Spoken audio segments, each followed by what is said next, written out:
the Atlantic seaboard, one fine morning in 1943, an imposing force of American naval air power proceeds to an important rendezvous.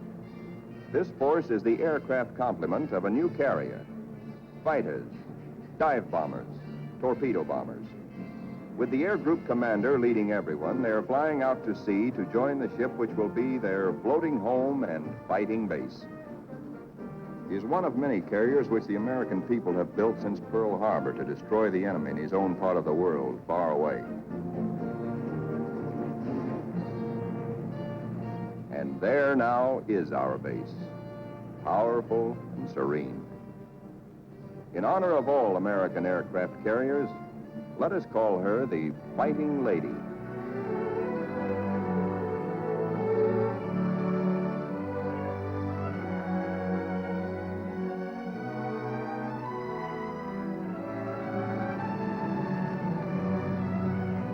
Against a good solid wind with their tail hooks down, our planes come into the broad flight deck of their new home.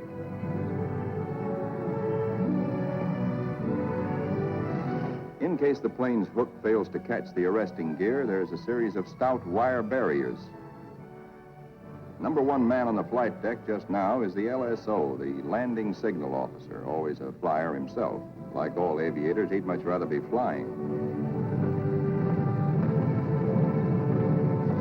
Come on in and sit down. The plane is out of the groove and he waves it off. Come around another time, pilot, and we'll take you aboard.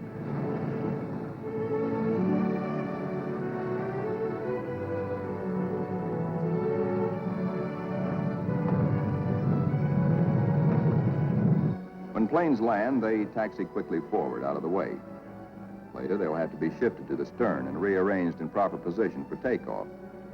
This is called respotting the deck. Here is our skipper, Jocko, a veteran Navy flyer. Annapolis, 1917. He is not impressed by our earnest efforts, nor the flight deck control officers. The skipper calls all hands together and gives us a piece of his mind. We'll never be ready for combat unless you flight deck crews learn right now to work as a team. Don't you men realize that before long we'll be in dangerous waters? That's too slow. Bear a hand.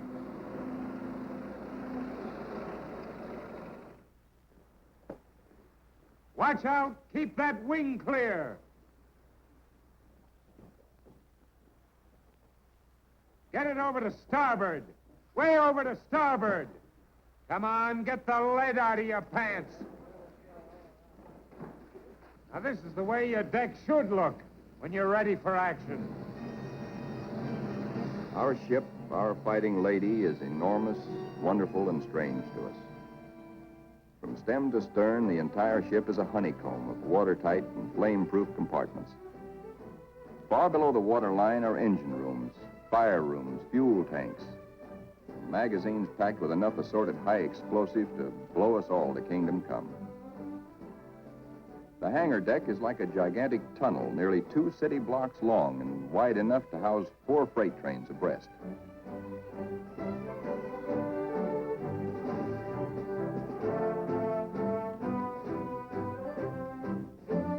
It'll take us a week, a month maybe, to learn our way around.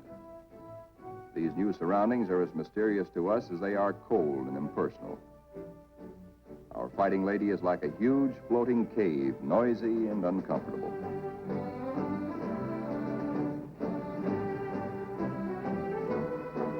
Elevators as big as a tennis court carry us topside to the flight deck.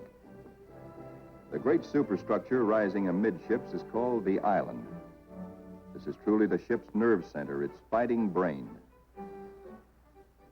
85% of us who make up the Fighting Lady's family are volunteers in this war and have never been to sea before. We learned our jobs theoretically in intensive training ashore. A very short while ago, we were high school boys and college kids, or bank clerks, or farm hands, or factory workers. Now we are blue jackets and Marines, all members of a naval combat team nearly 3,000 strong. In our multitude of new tasks and duties as a team, we're very green, but curiosity and comradeship, and the instinct of self-preservation are great teachers.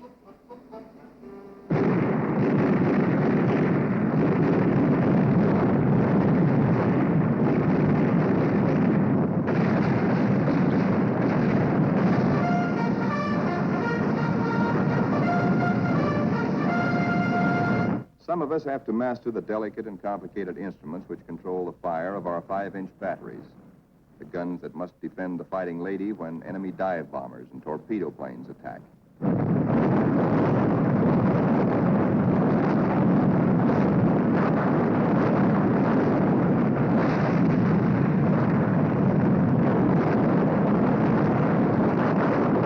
We train and train to learn our stuff and earn our E for efficiency.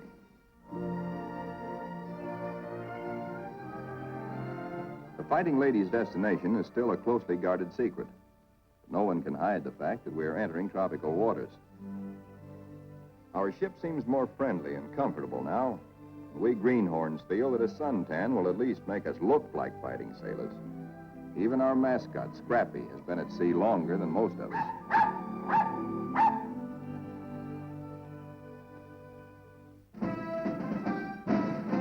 Some of the mystery that has been hanging over us is lifted when we enter the Panama Canal.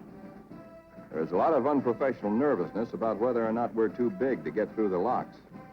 By using lines instead of fenders, we do get through, as the naval constructors knew all along we would. Come on, hop aboard. We're going places. For 2 cents, I would. Do anybody want to swap?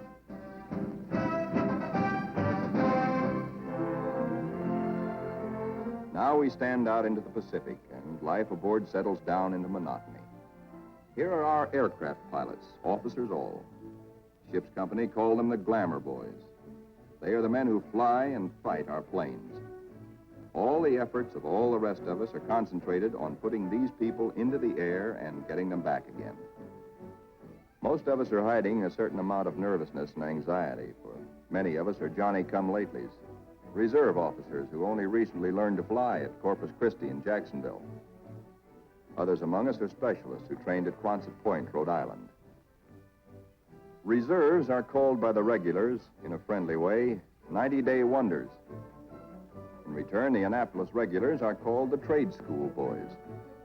But whether Quonset or Annapolis, all are bound together in the fraternity, the close fellowship of Navy men.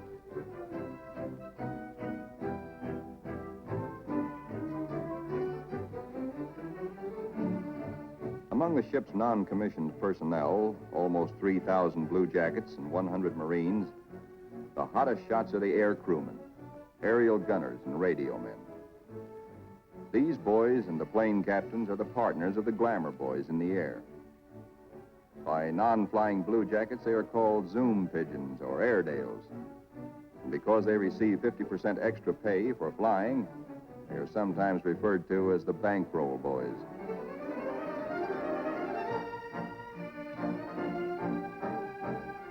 Everybody aboard ship backs up the flying group.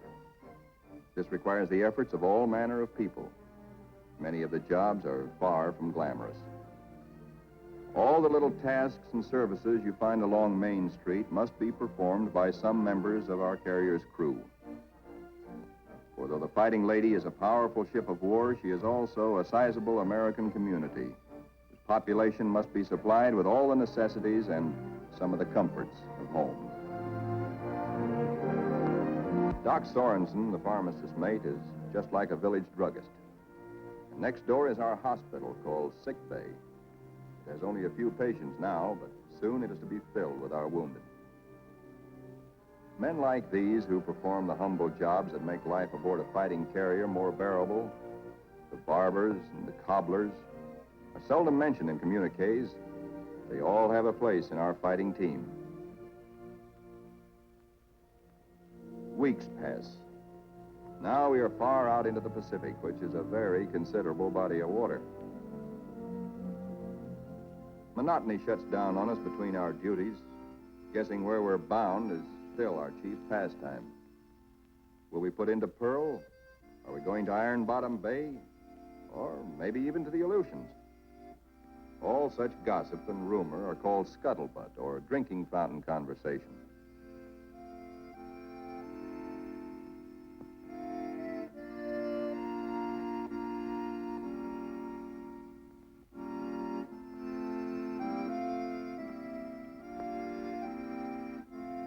Throughout the ship, men get together in little groups to take refuge from the heavy burden of waiting for something to happen.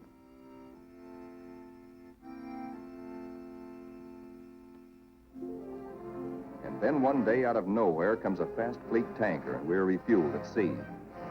This tells us something.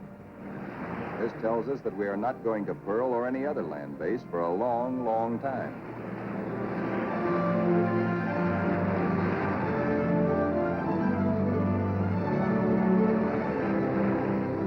Besides our skipper, we have an admiral aboard, a sea dog who's been a naval flyer for nearly 20 years.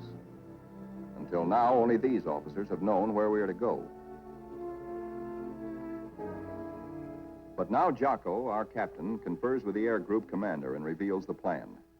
The Fighting Lady has been ordered to make a strike. She will pass through waters where no carrier task force has ventured since the bloody Battle of Midway. Remember, this is 1943, long before we took the Marshall Islands. Weather studies are made, and though this is a daily routine, somehow the whole ship senses that something is about to happen. Even before the news is broadcast to all of us, there's a new tension and atmosphere of expectancy. And then we are told we have traveled more than 7,000 miles from Panama, so that tomorrow, August 30th, 1943, we can strike the Jap base at Marcus Island, deep within the enemy's ring of defenses. The evening before our first strike, the air group commander briefs all his pilots with maps and a model of our target. We are sticking out our necks to within 1,000 miles of Tokyo to divert the Japs' attention from other American activities far south and east of Marcus. Those of us who have never before been in battle, that's most of us, ask a lot of questions of those who have seen action. See gunners. Don't break off until you're practically on the same course and right astern of the enemy. Then push over fast. Outwardly, we try to seem composed and cheerful, but a lot's going on inside our minds. We question our most inner selves. What'll it be like? How'll we take it? Will we do all right? This is the night when a lot of boys write one more letter home.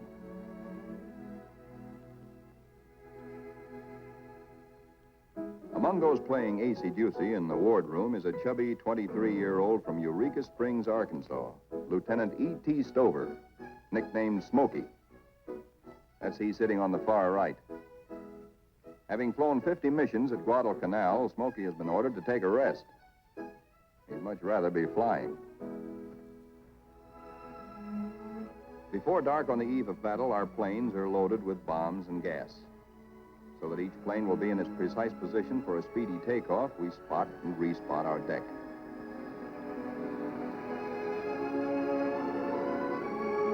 Now all is perfect. We will strike at dawn. And now, GQ, General Quarters.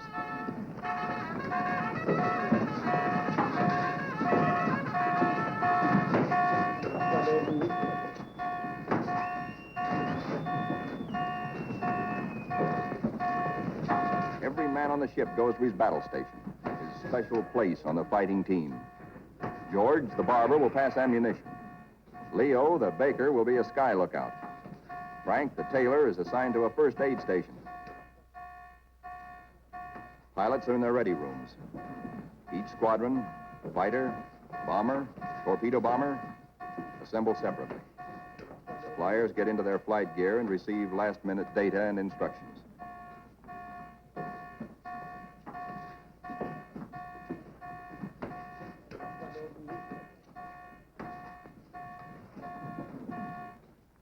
On the flight deck, our first battle dawn awaits us. Our whole ship is on hair trigger. The Fighting Lady is hardly 100 miles from the first target of her career. These last few minutes before the order for our first action are the toughest time of all.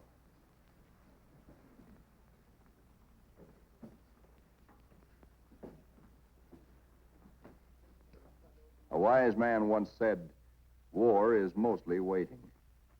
We learn now what that can mean. At last the word comes. Pilots, man your planes. Ready room 3, roger. Pilots, man your planes.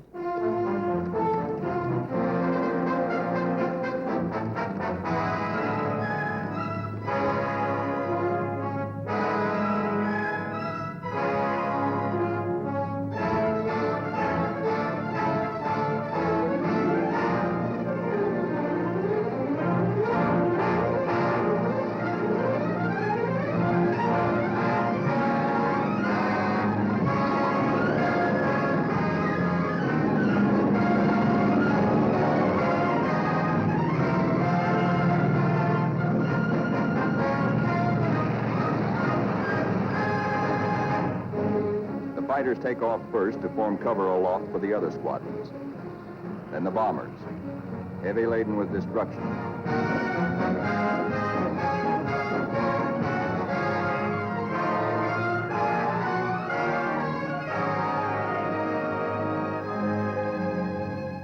The sun has risen now, and our escorts are alert for enemy submarines.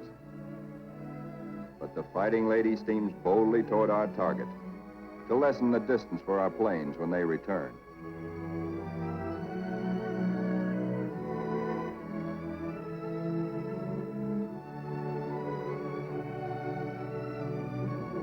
The radio plotting room is the electric eye and ear by which the Fighting Lady detects and keeps tab on all planes and ships for miles around us. Smokey, the fighting ace from Arkansas, has been put in charge of this room for our big day. Hunched among his assistants, Smokey is like a super quarterback on a super football team. He is in constant touch with our entire air group.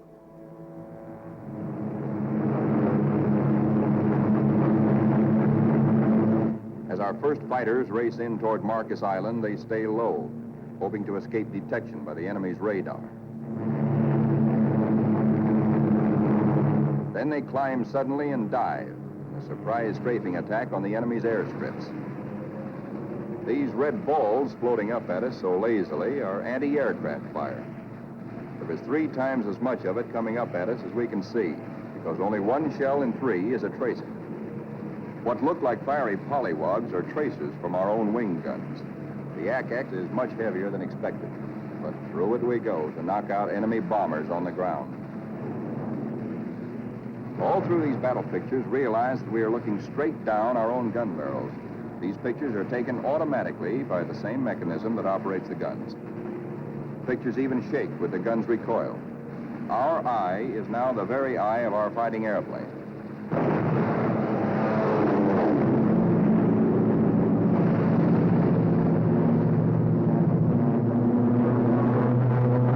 The enemy's picket boats and supply ships offshore are thoroughly strafed. No longer will these craft bring rice and sake and munitions to Marcus.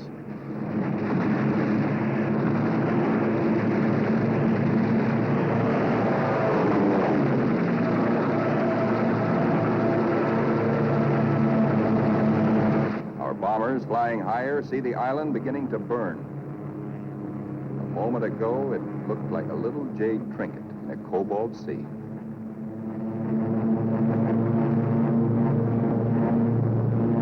As the fighters and bombers swing victoriously away from Marcus Island, towering columns of smoke show the thorough job our boys have done. Back aboard ship, Smokey is tracking the flyers with care to be sure that none is missing and that no enemy planes are trying to follow them out to our Fighting Lady.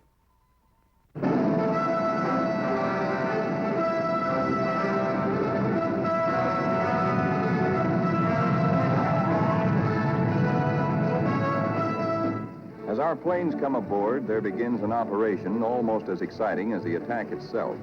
A ballet after battle, with the plane directors as dancing masters. The whirling propellers fill this scene with danger, but now our crews are trained and adept.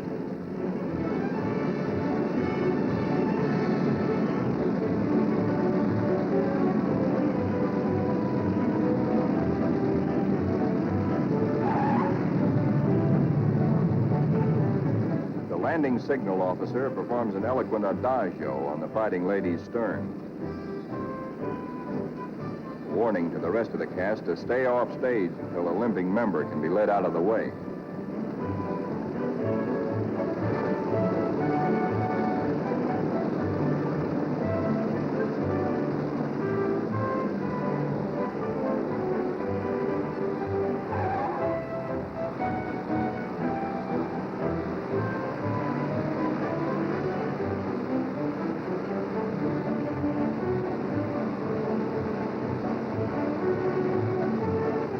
pilots go below to report to their combat intelligence officers.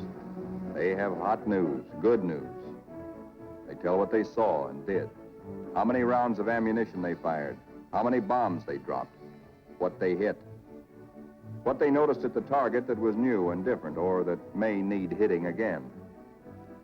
As the reports are added up and our combat photographers develop their pictures, the story becomes better and better. Every single Jap bomber on Marcus has been destroyed. 80% of the shore installations blasted or set afire. Hangars, radio stations, gas dumps, ammunition dumps. Marcus is now a lovely mess. In the radio plot, Smokey's worried. There are planes still up there, and he's wondering about them. They are ours, though, delayed by battle damage. Landing a shot-up plane on the carrier is a crucial test of how well-trained, how alert and steady a naval flyer is.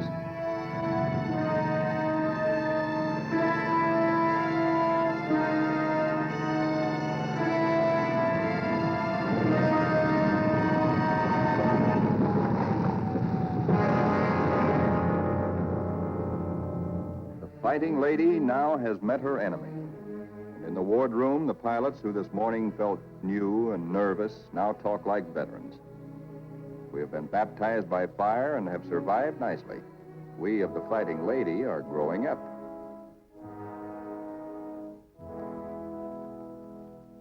The admiral of our task force knows the overall strategy of the whole Pacific campaign. To smash straight through Japan's outer network of islands, to recapture the Philippines and land on the mainland of Asia. Thus, we will deny Japan supplies from Malaya and the Dutch East Indies and leave her far-flung island garrisons marooned. Then we will reach out and really help our ally, China. Months after Marcus, this campaign is well started. Our carrier task forces have been in many battles. And now, early in 1944, the Fighting Lady's target is Kwajalein, the Marshall Islands. These are Jap Zeros, the fighter screen being pierced by our planes and planes from 8 other carriers, preparatory to strafing Kwajalein and bombing it apart. Our fighter pilots have improved with practice, with the confidence that comes from experience. They estimate their range by watching their tracers. They hold their fire until their wing gun bullets converge at 300 yards. Shoot in bursts instead of in steady streams, which heat up the guns and spend ammunition.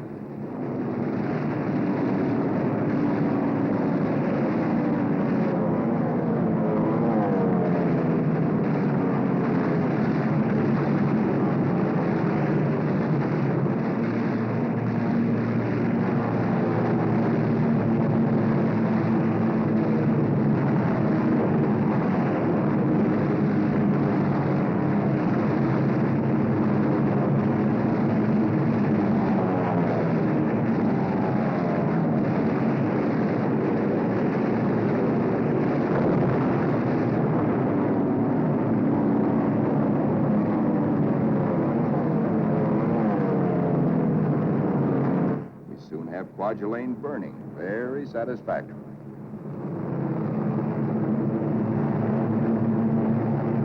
After our bombing attacks and heavy shelling by our surface ships, assault craft filled with Marines and Army hit the beaches. And very soon after that, Kwajalein is ours.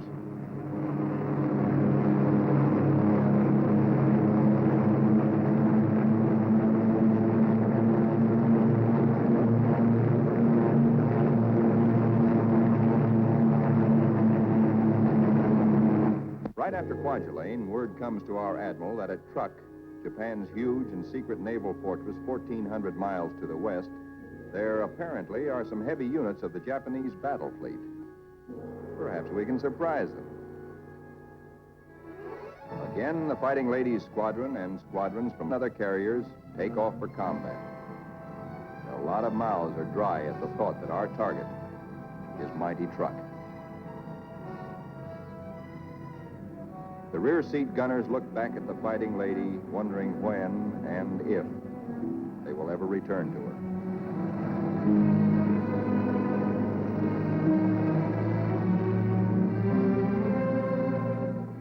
that we know about Truck, we know from a few photographs taken by some nervy Marines on reconnaissance just 18 days ago.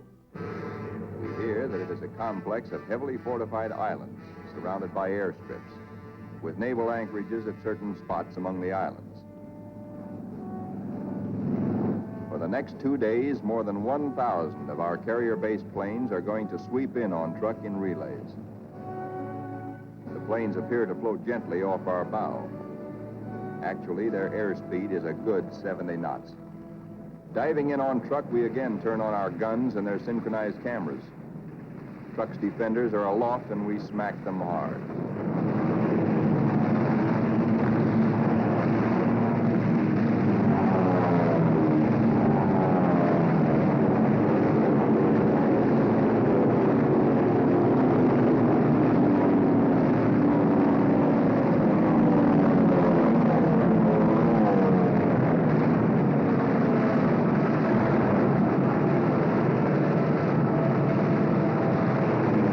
Hearts that were in men's mouths before this strike began now settle back into place and are singing once more. There's something really grand, something historic about diving in here on this place which Japan has been building and guarding jealously from all but Japanese eyes for 20 years. We dive right in low and take a good look at fighter strips, bomber bases, seaplane ramps.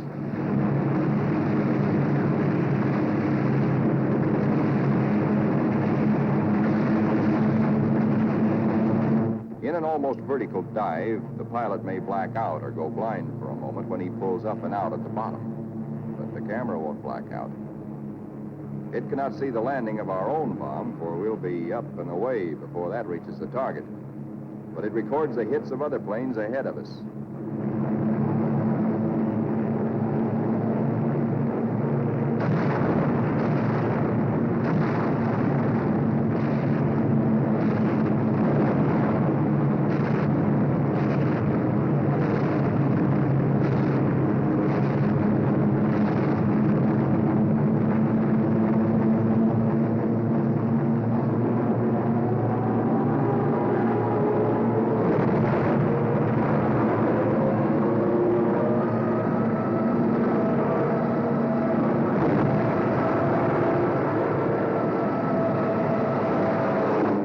To find the Jap fleet here, but most of it's gone.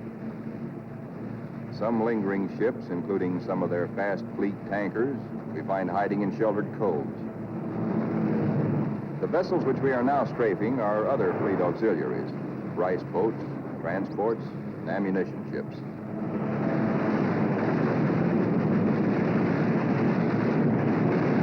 With bursts of 50 caliber incendiaries and armor-piercing slugs, we set them on fire, rip them open, often wide enough to sink.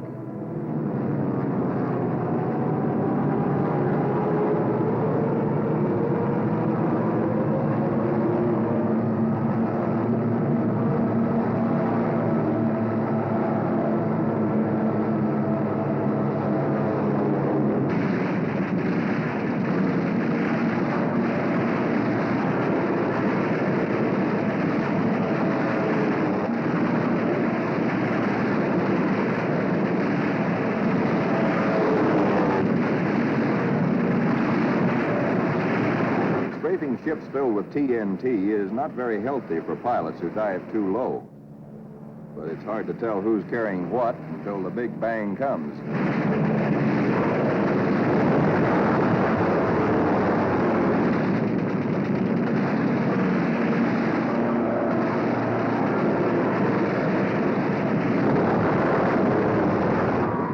Returning to the deck at 130 miles an hour with a flap shot away, all a pilot can hope to save is his own skin. Here comes our new air group commander. He's had a bit of trouble.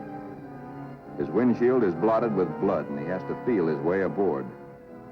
Strafing at low altitude, he took a 40-millimeter anti-aircraft burst right in the face. More than 200 wounds, and his plane a sieve. But he'll live to fly again. Some planes will not return, but others come back and land somehow, anyhow. Considering the toughness of Truck, our losses are astonishingly light. No time is lost getting casualties below.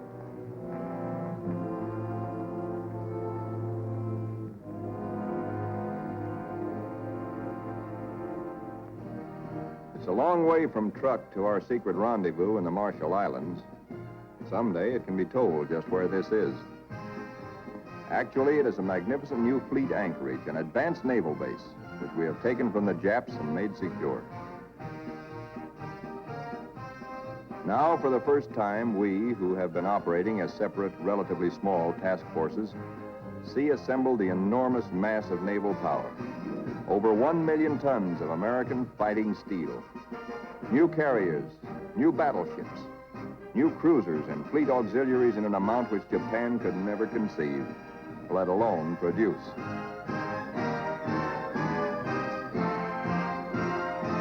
That we are able to maintain supply lines over the vast distances of the Pacific is one of the miracles of this war. In the comforting presence of so much power, we relax and refresh our battle-strained nerves. Pushing my head under. Hey, Benny, when you going to die? Who taught you to swim? Hey!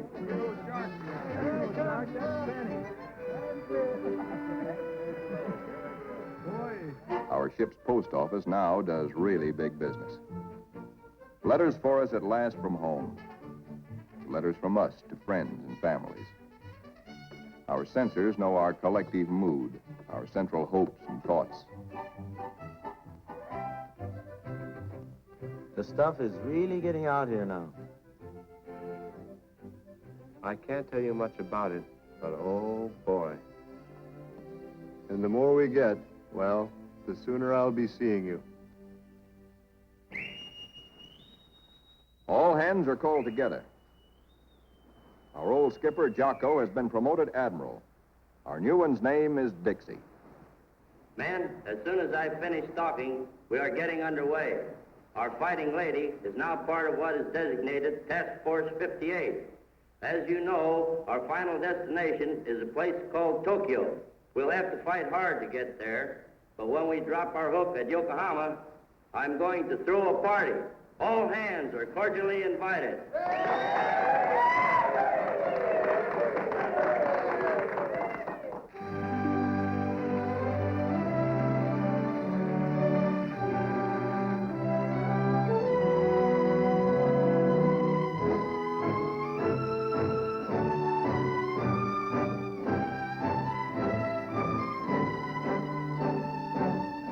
Our task forces are built compactly now around carriers like ourselves, with speedy new battle wagons at our side.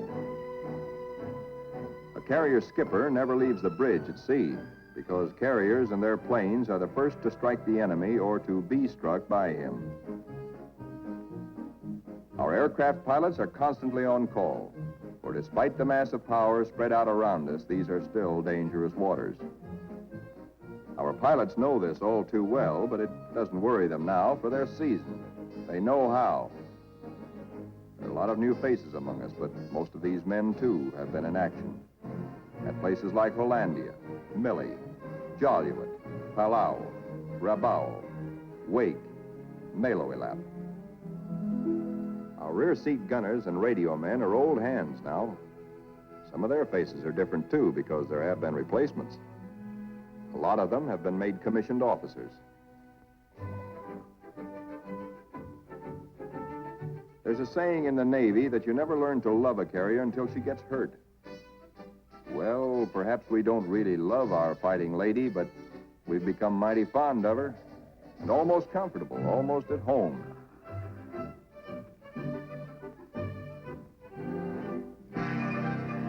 Occasionally, our shipboard movies bring us that one thing we crave the most, one touch of something utterly American, one deep breath of home.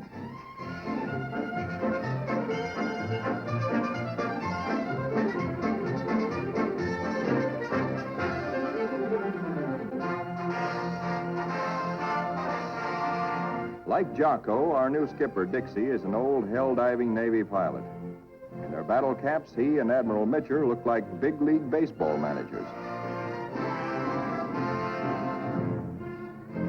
Northwest we steam, and never before in history has an ocean borne such a weight of naval power. Not a Jutland, not a Japan's proud boast, Tsushima, was there anywhere near the force with which we now assert that this is our ocean. This is our air. And we're seeking the Japanese battle fleet to prove it.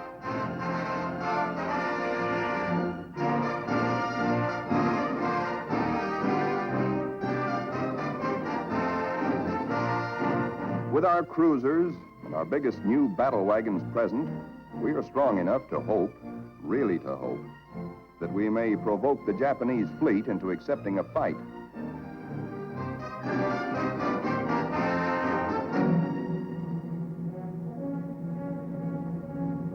We're joined by plotting Coast Guard and Navy transports. The Marines again. So, another amphibious assault is cooking.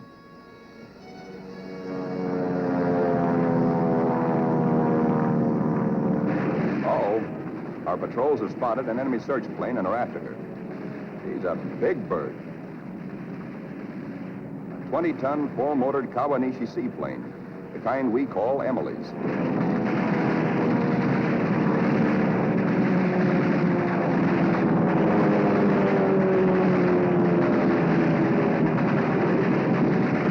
Miss Emily's a tough old girl. Right now, she's screaming for help and telling Tokyo by radio where we are. Hellcats are closing in on her.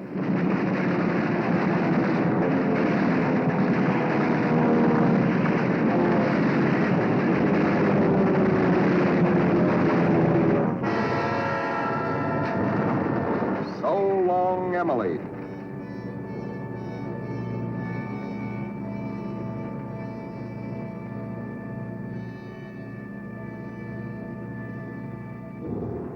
Now that the enemy knows where we are, and we know he knows, our brass hats get together on final arrangements for what may turn into another Midway. Our objective, first of many in our drive through to the Philippines and China, will be the Marianas. In battles just ahead of us, we are to make good use of a multitude of weapons, special devices, and techniques which have been evolved through the 30 years since the U.S. Navy first took to the air.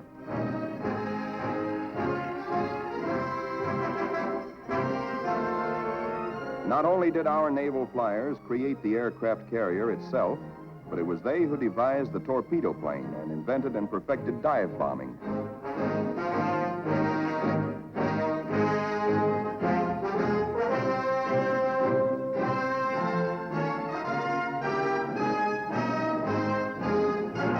Disposed about our flight decks so that planes can be quickly armed are all manner of death-dealing objects. 500, 1,000, and 2,000-pound bombs. We have torpedoes and incendiaries, and a kind of anti-personnel bombs we call daisy cutters.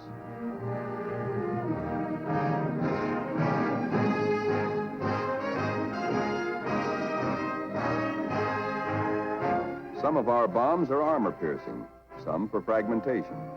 Others have delayed action fuses to prolong the effect of our bombardment for hours after we have delivered it. Here are the new rockets, which pack the same wallop as a 3-inch shell. They weigh little, and because there isn't much recoil, they can be fired from planes. On the eve of battle, we are told to scrub up to lessen the danger of infection in case we're wounded.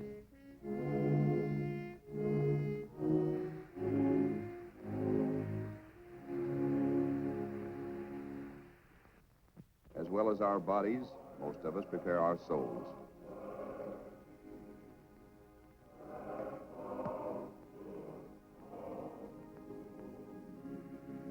Always on the eve of battle, divine services are held in relays, so that every one of our fighting ladies' 3,000 sons has a chance to attend.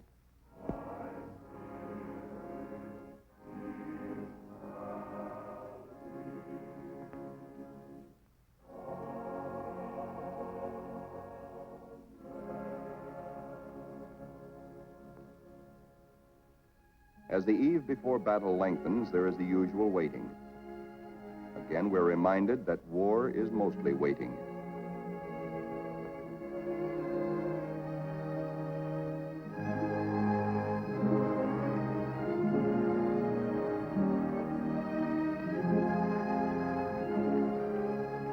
Because all cooks and bakers must soon be at their battle stations, they work all night long preparing a hearty meal of steak and eggs for our 3 a.m. battle breakfast.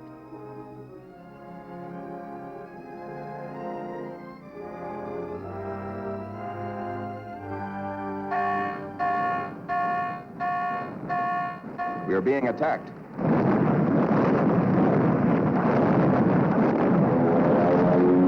We are being attacked by Japanese torpedo planes skimming in after us, wing to water.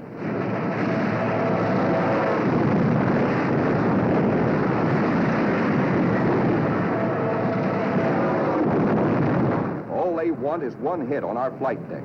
We have nearly 90 planes fueled and loaded with bombs, ready for the takeoff.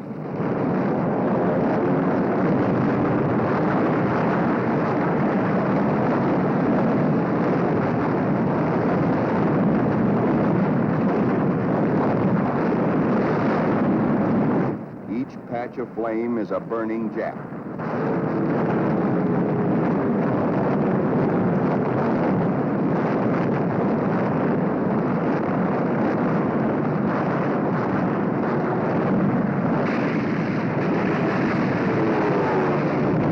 In this surprise attack, 19 Japs are polished off by our ship's batteries. Not a single carrier is hit. We have been fortunate. So now commences another major moment in the fighting lady's career. Flight quarters sounds. In this modern warfare, the young plane captains are to their pilots what squires were to armored knights of old. In this operation, typical of many more to come, a lot of other fighting ladies will be involved. And nearly 2,000 carrier-based planes, all of them attacking in air groups like our own.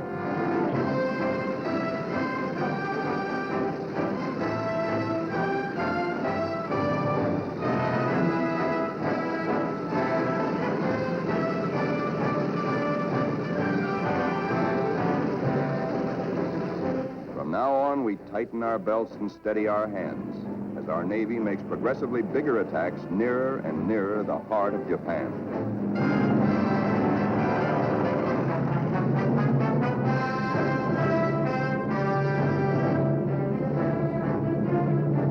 At his post and radio plot, tracking down enemy planes and cursing the luck that keeps him out of the air, Smokey chafes at being grounded on a day like this, especially when targets are juicy ones.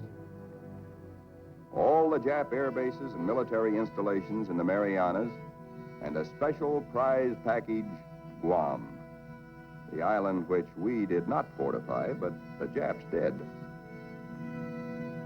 Now comes word that the Japs have sent strong air reinforcements to Tinian, which flanks Guam. Again, our synchronized cameras record, as no human eye and memory could record, just what our guns and bombs do to the enemy. These pictures enable our air combat intelligence officers to assess the damage as we swoop down upon Tinian.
While our planes return for more fuel and ammunition, the surface vessels take over.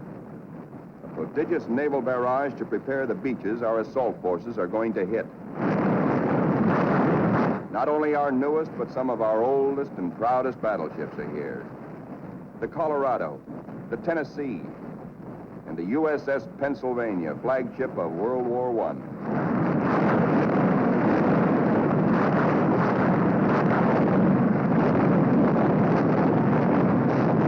Winging home to the Fighting Lady, several of our planes, crippled, make a game attempt to land.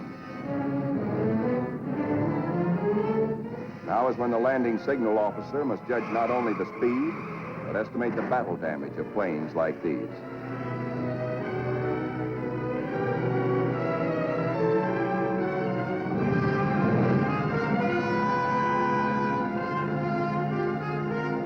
And flight deck emergency crews, firefighters, rescue details, and medical corpsmen exhibit almost incredible courage.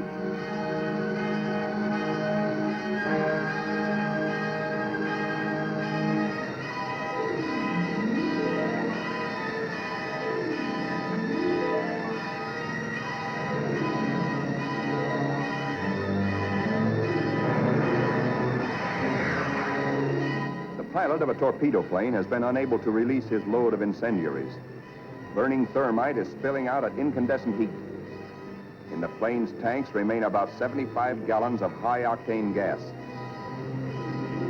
The men who brave this danger to save pilot and crew deserve every citation they get.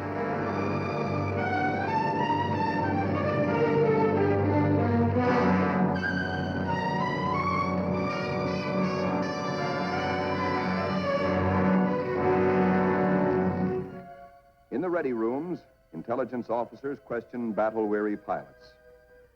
What did you see? Any Jap carriers in sight? Are you sure they were carrier-based planes? Then from radio plot comes uncomfortable news. Torpedo planes and dive bombers from enemy aircraft carriers are approaching. All hands, man your battle stations. To our engine room go orders for flank speed, which is a few knots faster than full speed, in case we need to take evasive action. All boilers are lighted to let the Fighting Lady outdo herself if necessary.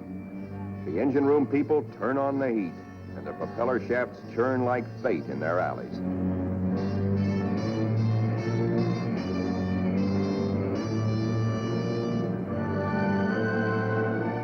The Fighting Lady leaps through the sea on her guard.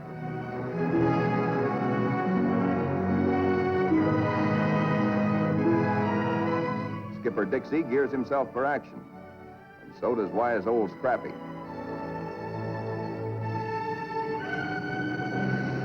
And now, here they come.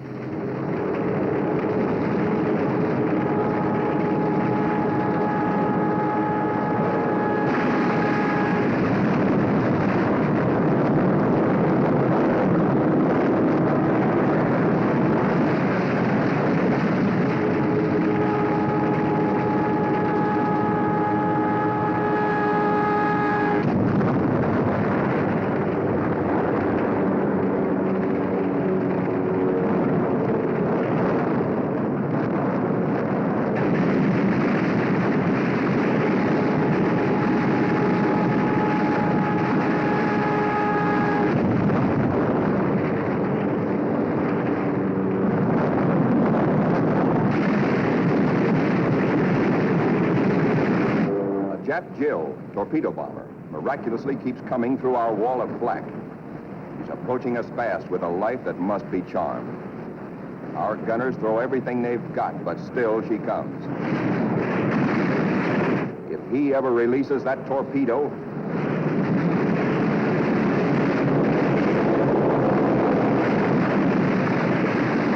She missed us. Either the pilot was already dead or his release gear jammed. Smokey, the pride of Arkansas, hears about that one, he almost takes off. Now our reconnaissance has spotted the Japanese task forces. This is the moment we've been fighting and praying for. Every plane that can fly and every qualified pilot is ordered into the air. At last, Smokey gets his chance to fly again. Pilots, man your planes. Pilots, Man your planes.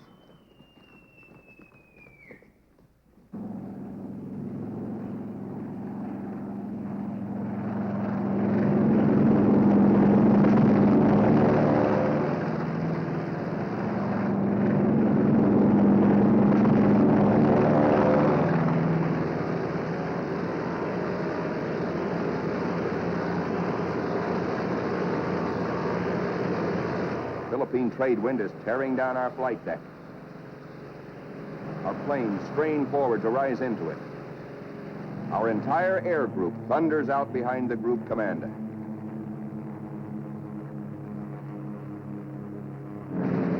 Now our fighters run into a swarm of Jap fighters, mostly Zeros, sent up to intercept our attack on the Japanese fleet. A mad aerial scramble begins, which the boys to this day still call the Marianas Turkey Shoot. 369 Jap planes are shot down in this single day, to our loss of 22.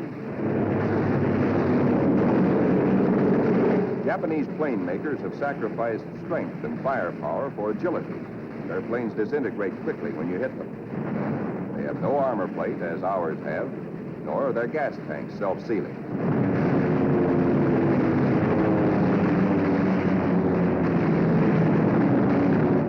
Little monkeys are fancy flyers.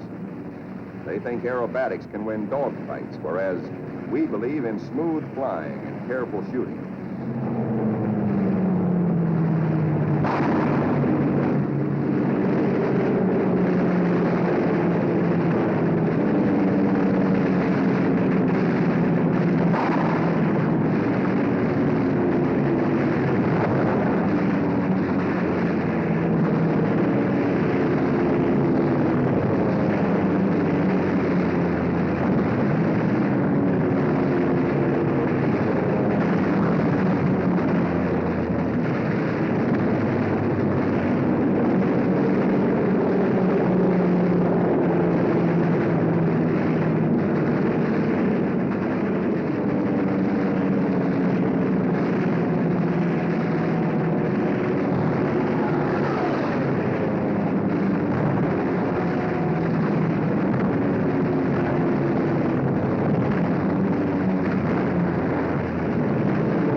And now, at last, through a late afternoon haze from high altitude, our air combat group sights the Imperial Japanese battle fleet.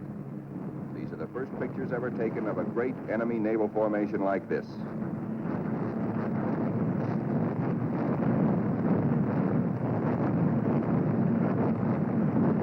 There it is, that Imperial fleet, crawling around below us in violent evasive action.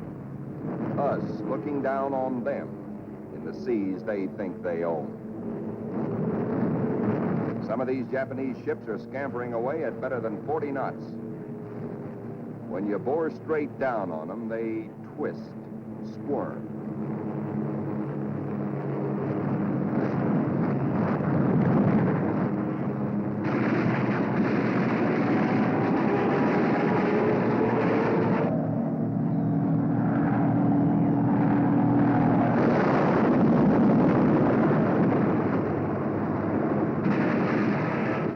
A big destroyer at the bow, hoping to shoot out his bridge. And he shoots back plenty.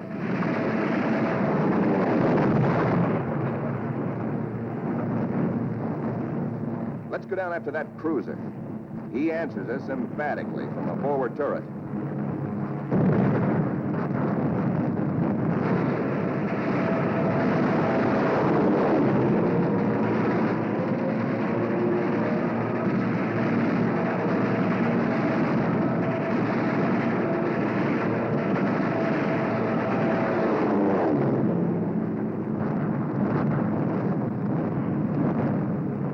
A 25,000-ton Jap carrier of the Hayataka class is going to get it.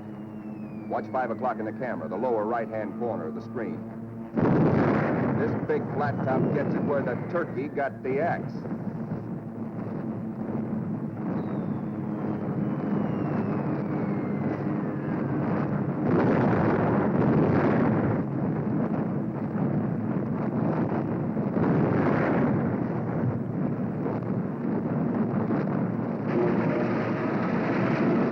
touch off some of these babies.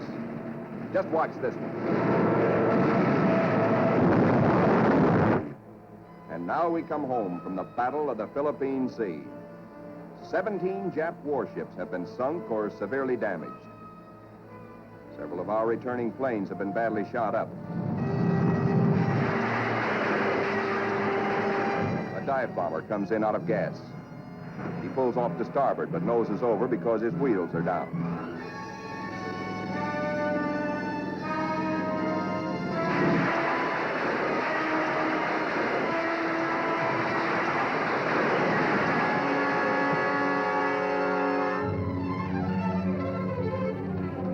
This pilot has 73 holes in his plane, and his leg almost shot away.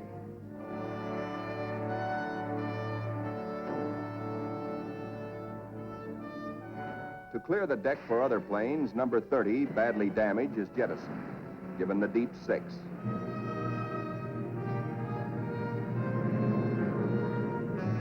Watch carefully. This man's controls are all but shot away.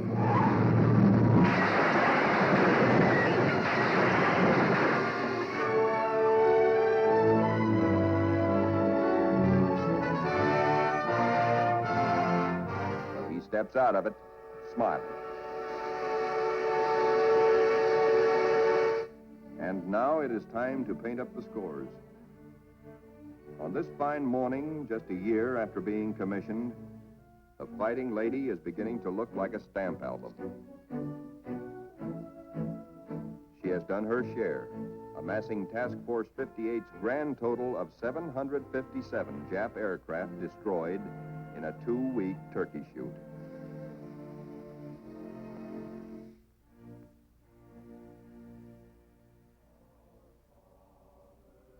But there's another score to add up.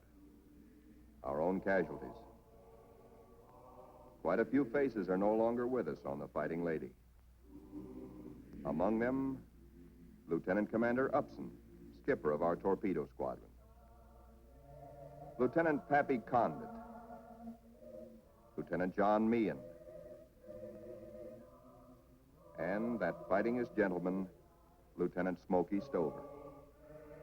Yes, Smokey's missing too.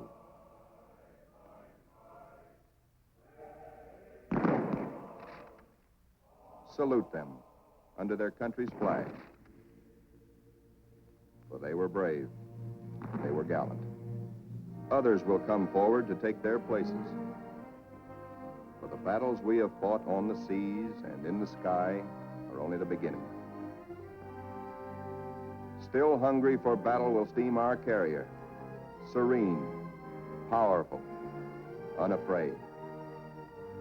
She and her planes will come home again someday, God grant, but not until the bitter, glorious end. For she is, and we salute her, the Fighting Lady.